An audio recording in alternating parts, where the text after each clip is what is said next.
I'm so happy we're back online today. Yes, the Big Show TV.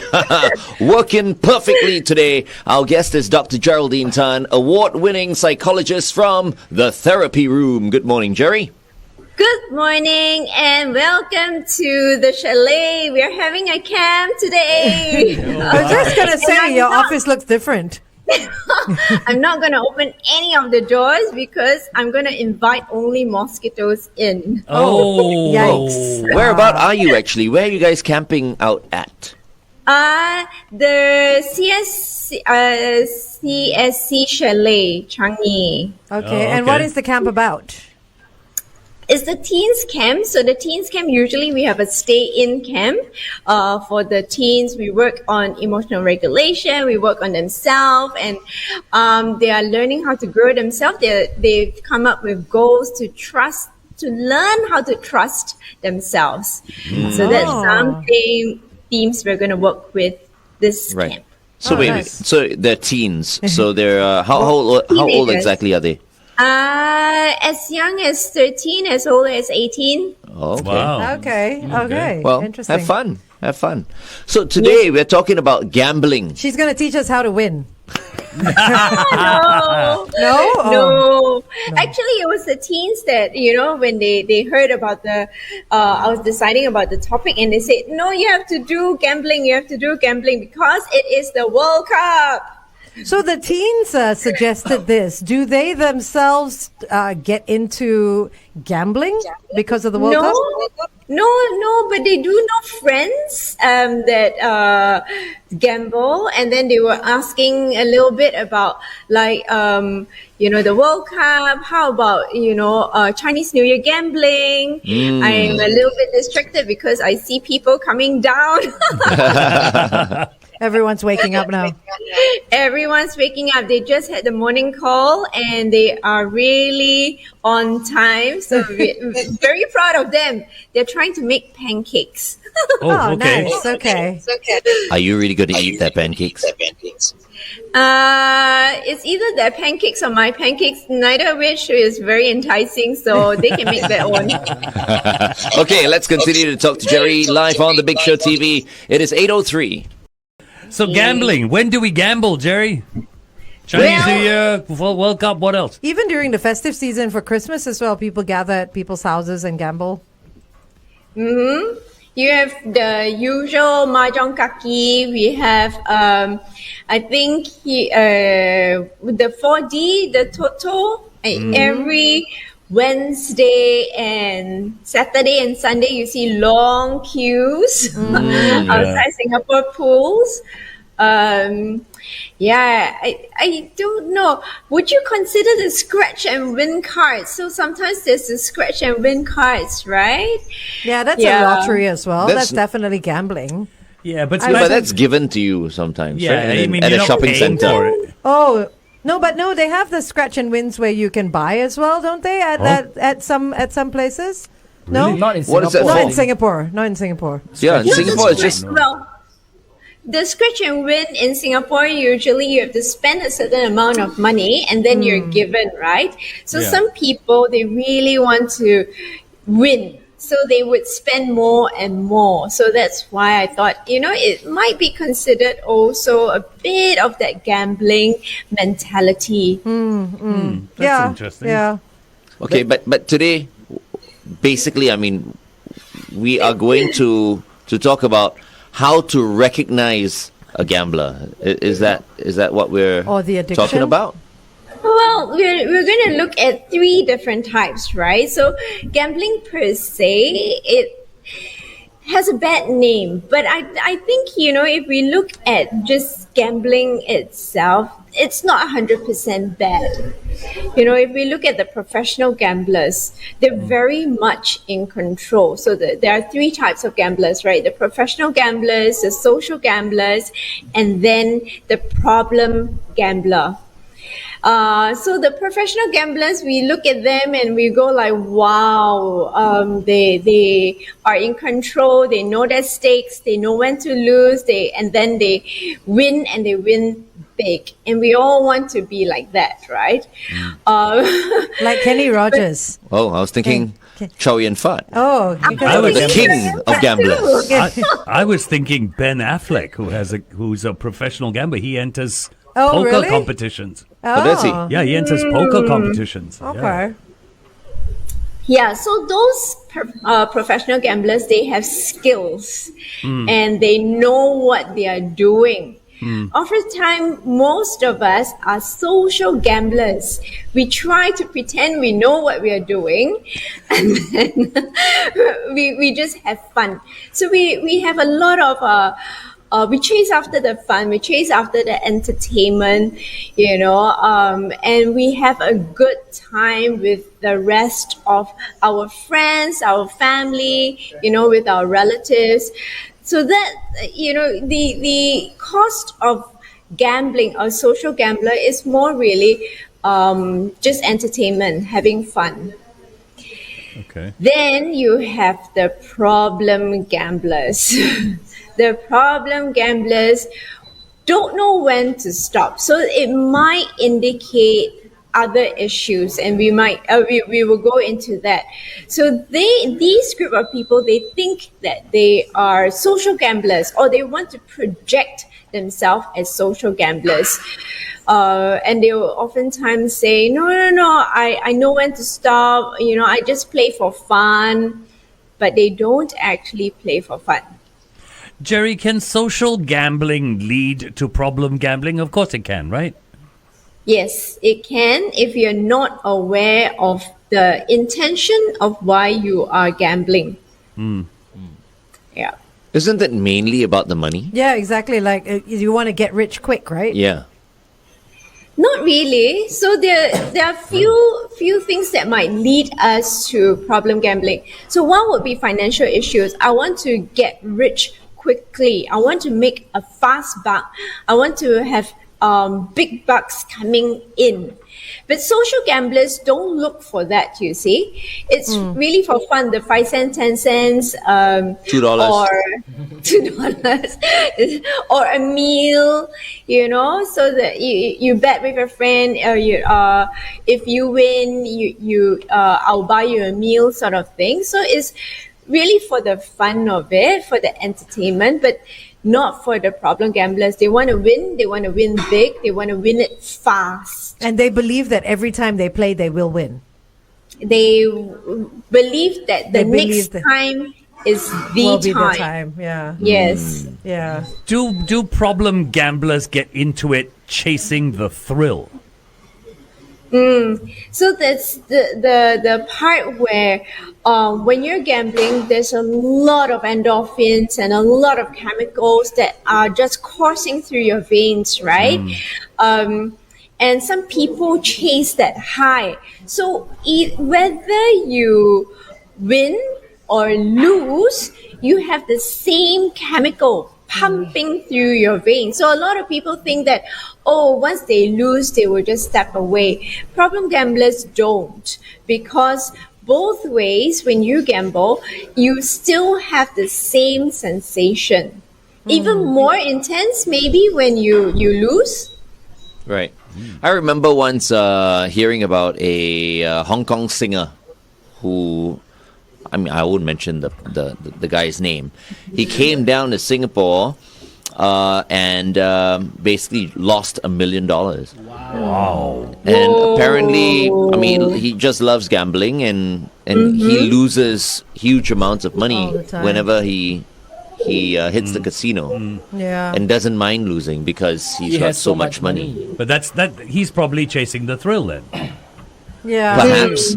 What would you call someone like that, Jerry?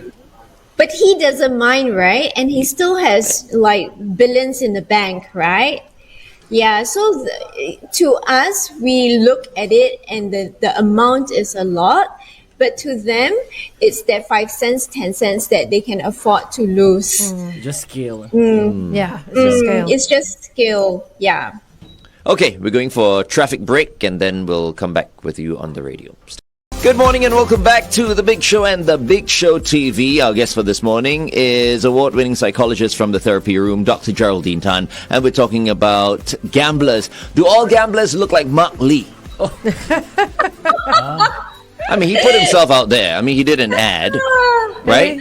I think the ad still goes out, and he's a self-confessed, problem gambler. He's overcome his issues. Yeah. Okay. And I realized that many gamblers actually look like Mark Lee. Before he did that commercial, there was another commercial, right? Featuring this other guy. I don't know whether this guy was a real gambler like Mark Lee, but he looked like Mark Lee as well. So I'm just thinking, the people who are coming up with these commercials, are they looking for Mark Lee lookalikes? Whenever, they put out a gambling ad. Stereotype. That's called stereotyping. I say today, all of you, when you go out, you see someone who looks like Mark Lee, go up to a person and go, "Are you a gambler? Are you a problem gambler?" For all the young ones listening in, don't do that. I think to make an effective gambling commercial, at the end you should say, "I bet you won't call the problem gambling hotline." But Dr. Jerry, speaking of stereotypes, like what Glenn just mentioned, does every gambler look like a certain type of person? Who is more prone to gambling? No, gamblers come in all shapes and sizes. They don't just look like one, profile, one look. Mark Lee. No, they don't. And in fact, some of them, you might not even realize that they are gamblers until, suddenly you hear the news or you see the news and, they declare bankrupt or they tell you that they have a problem. Jerry, gambling as a problem, can it start with things like boredom? Things like an unhappy home, so it becomes your escape? It can, definitely. So financial issues are one. Sometimes, there is negativity that you've experienced. Some of them even, I think I had one who had a breakup, a very bad breakup. And he goes, what have I got to lose anymore? I've lost everything. And he just dived into something, and gambling became one of it. Some of them also do have impulse control issues. Why are you laughing? Impulse control issues. Because I gambled once. I went from $5 to $5,000. I lost the $5,000 and $500 more. And the one thing I walked away with was I have no control, and I have never gambled since. I don't even buy 4D. I don't buy a Singapore sweep ticket. I don't get involved at all because I'm a person with no control. And you don't look like Mark Lee. He's a white version of Mark Lee. Oh dear. Oh, Mark Lee, I'm so sorry, Mark. It's not really. You know how much he got paid to do that commercial exactly. or not? Don't feel sorry for him. Don't feel sorry for him. I mean, he put himself out there. If he had been paid to go out there and do an anti-smoking campaign or something like that, I would be, okay. If you look like Mark Lee, you're a smoker. No, but I tell you what. I'll stand up for Mark, whether he got paid or not. To get out publicly and admit that you have a problem, and then tell everybody you had a problem. No, you have a problem, and you've overcome that problem. That is saying something. That is saying something to Singapore. Whether you got paid for it or not, I don't care. Like, I've got a face like that. I have nothing to lose. Yeah, oh my God. We're on air, by the way. No, we're on Facebook. No, we're on the radio. We're on the radio. It's okay. Mark Lee is driving down the road right now, heading towards the studio. We have security. It's okay. Jerry, we do have a question on our Facebook page that I want to bring up. Hi, Dr. Jerry. Is it called problem gambling if golfers call their weekly game a high-stakes game when it's $5? I'm asking for a friend. This is from Kevin Tan. Hey, I was going to say this is one of your mates. Of course. we don't even play $5. It's usually $2. Are you Okay. sure? Unless we say high stakes. High stakes, then it becomes $5. So what's the Usually it's maximum $2. you can lose in a game of sixes when it's $5 on the line? What's the maximum you can lose? Sixes. Kev, how much? Kev, how much can we lose? Not much lah. Not much. $60, $100. If it's what? If it's five, or is it two? $5. $5. The max. $5. Actually, it depends lah. As the game goes Oh on. my gosh, just a benchmark. You can't. How much have you lost before? The most you've lost. Maybe about $20. Oh, okay. That's like not even $30. lunch money. Oh, wow. Okay. Depends where you eat. Yeah, where Glenn eats is I'm like very bad, calculating, at the end of the game. Usually Kevin does the calculations. This is how you cheat your money. Yeah. Kevin's been taking some off the top. Sometimes we have other little bets as well. Charge Glenn more, okay? Yeah. No, you know what Kevin does? He's like 5 for you, 3 for me. Sometimes if we are playing a par 3, for those of you who understand, a par 3, we'll go like, okay, so this hole, for the person who does not par the hole, you pay everyone who does. Right, the okay. hole. So if Like you're a bet playing, if within you're the playing bet. with 4 people, that means you're paying out $15 if you don't par the If it's hole. a $5 bet. each, Yeah. right? Yeah, okay. Got it. Okay. Now we know how to play sixes. Moving on. No, that's not sixes. Okay. So But that's complicated. But that's slightly different. So it's when you don't par the hole and then you have to pay up, right? So this is sometimes you use a motivator to help you to better your game, and that's Yeah. slightly different, But when you gamble, there's this I cannot. So problem gambling has this impulse control, right? Where you go, oh, I need to keep upping my stakes. I've lost it. No, we need to play again. So, in golf, you cannot play again. 18 holes is 18 holes, right? You cannot say, hey, balik, let's go right back to the first hole and start all over again, which then, for the gamblers, they keep pushing it because they say one more, just one more. The next one I would win. The next one I would win. Yeah, and they don't have what we call a loss threshold. So what FD was describing is that loss threshold where, you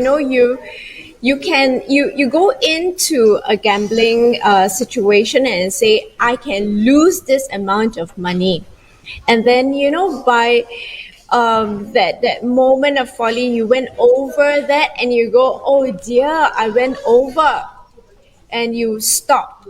You pull the brakes, right? Problem gamblers don't have brakes. So that's why they go into debt. They would borrow money. They do feel guilt, don't get me wrong. They say, I'm really sorry. Oops. I got the red card. Yes, there you go. Sean is so shy to show you the red card. I'm like, show her the red card This is the second time anyway. We can't see. Can't see. I know, because none of nobody us looks are- at me, Yeah, unless you I go. do this. Yes, Yes, do do that. that. That's Do that. wonderful. It's entertaining for the people who are watching us on the Big Show TV. Don't be shy, Sean. Don't be shy. All right, let's continue to respectful. talk to Jerry on the Big Show TV. Meantime, here's Maya with All About the Money on 1FM 91.3. Okay, Jerry, I have a question. So you got a problem gambler, and they can go now and register so that they will not be allowed into casinos and stuff like that. But that does not stop them from gambling. It doesn't. No, that does not. So how do we help the problem gambler? Yeah, this is really tough. So we hope that they recognize that they have an issue, because when they recognize that they have an issue, they can reach out for help. And, they would let us know some of the other loopholes that we can also stem, because they are so clever in finding other ways to gamble. Right? Yeah. So we would want to know some of the other ways rather than the ones that we already know. Also to then use the resources that are around them, meaning that their loved ones, rather than shutting them away. So addictive personalities, they tend to feed their addiction on their own. So they're very isolated. Or they isolate themselves from everyone. Yeah, so nobody knows that they are doing that, whatever addictions they are doing, including gambling. Right. So when we roll in their loved ones, it helps them to stabilize themselves and be less impulsive. There's a lot of help out there if you need it. There's Gamblers Anonymous Singapore. There is We Care as well that tackles gambling addictions. There's also the Cabin Rehab Gambling Addiction. And these are just straight off as soon as you Google it. Gamblers Anonymous Singapore, a lot of sites will pop up. Oh, okay. Books as well that you can read if you need it. Is there a Mark Lee Gambling Center? Glenn Ong. Aiyo. If he wasn't tuning in earlier, he will be now. Well, hope someone tells him. Everyone's say it in messaging Chinese. him. Yeah, say it in Chinese. Say it in Chinese. What's his Chinese name? I have no don't idea. know. Neither do I. It's you know, the other thing that's just popped into my mind. We have people who play the stock market. They play commodities. Those are gambling. That's Aren't gambling. they though. gamblers? Crypto as well. Yes. Crypto. Right now, yeah. Yeah, so the gamblers have a lot of risk-taking behavior, and they have a lot of courage that they put into it. You know, yes, it is gambling, but for some of them, they also research a lot. Yeah. So if you go in and you don't do your research, then it's very silly of you, right? So some of them they think they do, or they have done the research, but many of them have not. So they do need to do the research, and they can make the money and not just dump money in. So when you do your research and your due diligence, you're called an investor. When you don't, you're called a gambler. Is that correct? I mean, pretty much if you're doing It like sounds crypto like and that. stocks and stuff like that. Thereabouts, yeah. And you need to always have your loss threshold. How much can I afford to lose? How much do I lose before I pull out? Yeah, and not just go, oh, I've lost 5,000 in my stocks and shares. I'm going to put another 10,000 inside so that I can gain back my capital again. And you know, it might not be the most rational move, but you based on an irrational emotion and you just keep dumping it in, that's you might have impulse control issues also. That might need to be checked. That's interesting. Okay. Even speculating on the property market, that's also gambling, right? In Yeah, my that's a mind. massive gamble, man. My In my goodness, mind, in my that's mind. huge. Yeah. Yeah. So the one of the things that we always encourage is please you put in the amount that you can afford to lose. You don't play the market if you don't have money to lose. Yeah. Right. Yeah. Like the number of people who are buying properties now. Yeah, that's crazy. Yeah, and they're Yeah. flipping it. It's Yeah. not like everyone can afford it, but they're going for it because it seems like the right time. Okay. Well done. All right, Sean. stand by.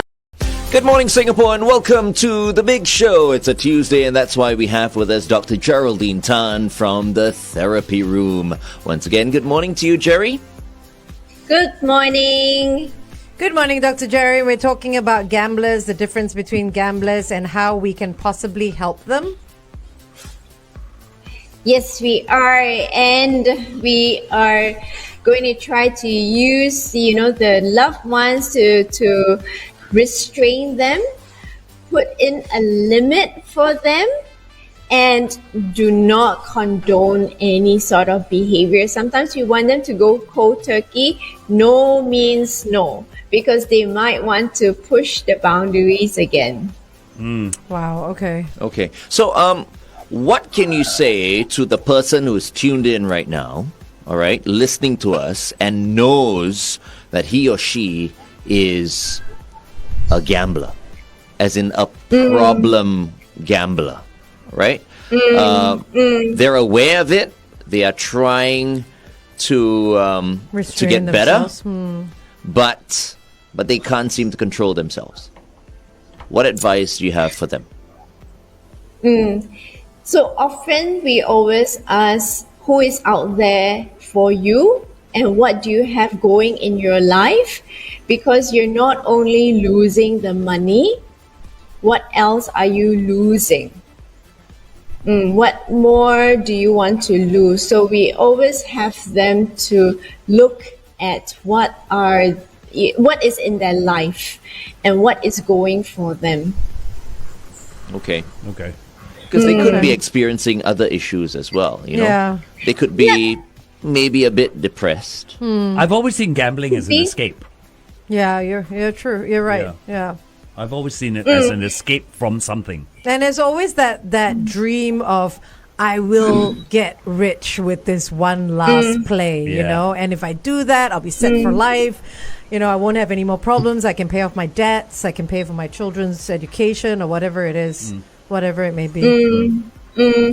Yeah, so we have those that have addictive personalities.